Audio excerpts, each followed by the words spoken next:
a great deal from members of this government about Canadian involvement in the mission in Iraq, but unfortunately, none of it was here in this House before members of Parliament.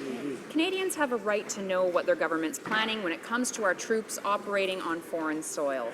Does this government plan to send the Canadian forces to conduct air strikes in Iraq?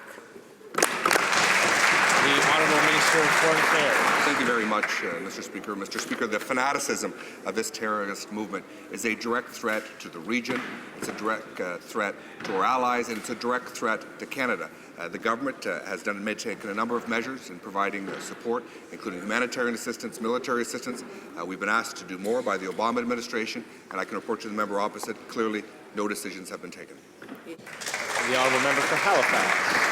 Well, Mr. Speaker, Canada can't deal with the humanitarian and security threat that ISIL poses without a clear strategy.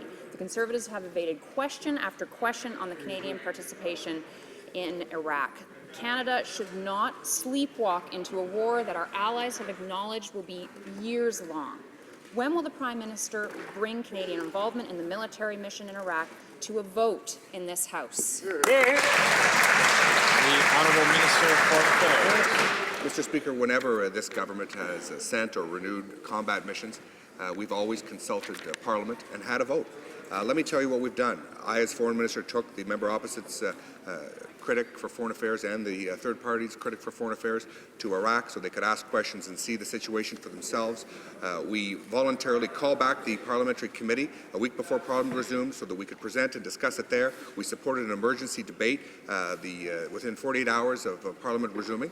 And I'll say very clearly, if there were to be a combat mission, we would seek to bring it before Parliament as a matter of confidence.